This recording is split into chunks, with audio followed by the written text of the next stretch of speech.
One FM 90 is brought to you by Stanbic Bank.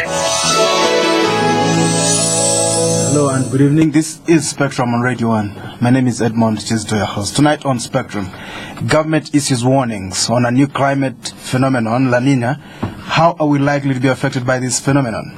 Also, is government taking any measures to avert related disasters? Today, government issued the latest climate and weather forecast, warning the country about impending dangers linked with the change in weather patterns and degradation of the environment. It is feared that a phenomenon known as La Nina that is sweeping across the East African region is likely to cause widespread devastation to Uganda. According to the forecast, some parts of the country are likely to have low rainfall, a situation that may lead to severe drought, with its related challenges such as famine. The forecast indicates that some parts of the country will have too much rainfall, resulting in disasters such as flooding, landslides, and diseases, to mention but a few.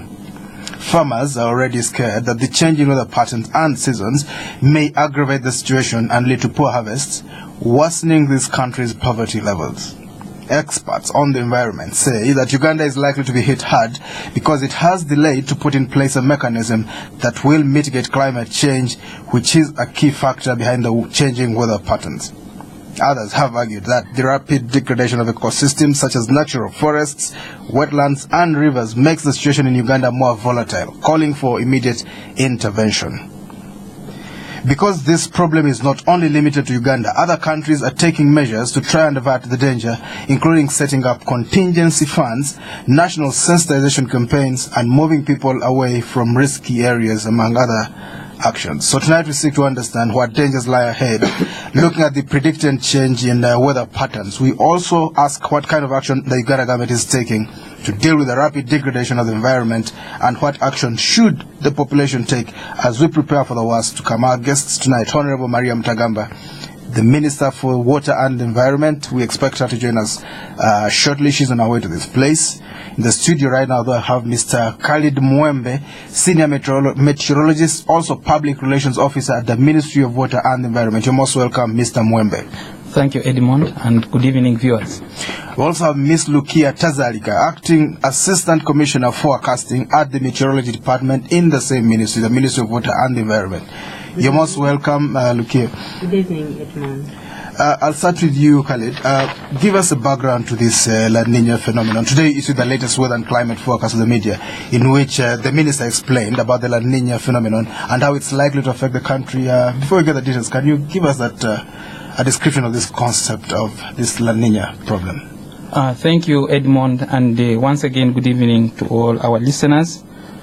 Today, the 10th of March 2011, the Minister of Water and Environment issued a press release which is giving an outlook for the March to May 2011 rainfall performance.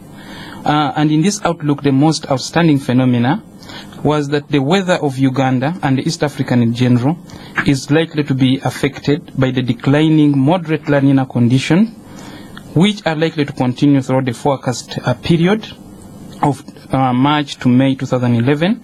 And this La Nina conditions here is mainly associated with building up of large pool of unusually very cold waters in large parts of the eastern and central equatorial Pacific Ocean.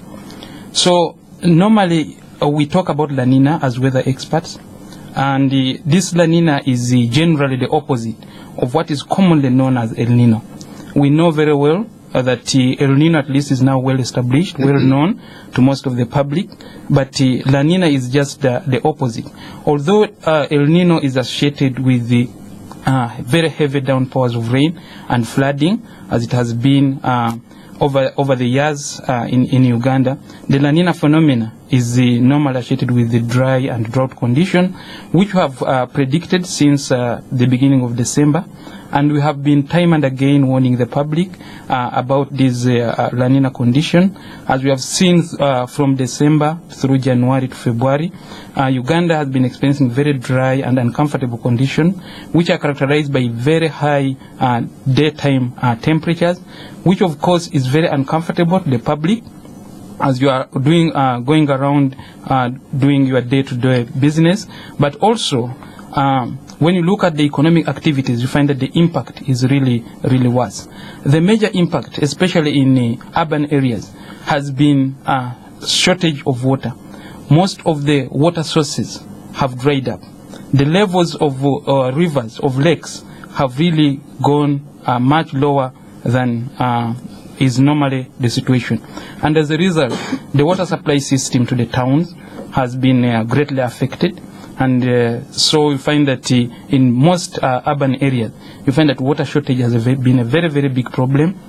Even the water supply system in the urban areas and in town could not cope with the demand of the domestic users of this water. Besides that, when you look at the general community use, especially look at people who are like in pastoral business, whereby you find that the animals have to depend on pasture and water.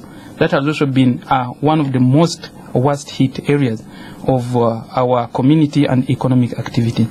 And we expect that as this dry condition and also the rainfall performance is not expected to be all that good up to the end of May, we expect that in most of these drought-prone areas, these dry conditions are going to continue. And as they continue, the problems associated with them are going to be more or less continue in most of these areas. All right, let's go back a little bit to the roots. What have we done to deserve this? What caused it? Normally what happens is that when the La Nina phenomenon sets in, the impact will always be that is the cooling of the ocean bodies is going to restrict accumulation of moisture into the atmosphere, because it suppresses evaporation. And the moment it suppresses the evaporation, you'll find that the prevailing winds, which are a source of moisture and rainfall formation, are definitely going to be suppressed. And as they are suppressed, you find that the winds which are blowing into our area are mainly associated with dry condition, because it is more or less dry air. As I said earlier, when you look at the El Nino phenomenon, it is normally associated with the warming of the ocean. And when the oceans are warming, evaporation is enhanced, and consequently, the moisture in the atmosphere is enhanced, and rainfall is consequently enhanced. So basically, it's got its roots in global warming. One way or another, where we cannot directly attribute, because this is a normal weather driving pattern. So it is not directly associated with the global warming phenomena, but it is a normal weather pattern, except that because of the global warming, we are seeing the frequency of this phenomena, both the warming and the cooling, which is associated with enhancement and suppression of rain. You find that their frequency is more observed today than it has been observed over the past years. And this is what we attribute to the global warming. Well, rather explicit, very clear explanation there.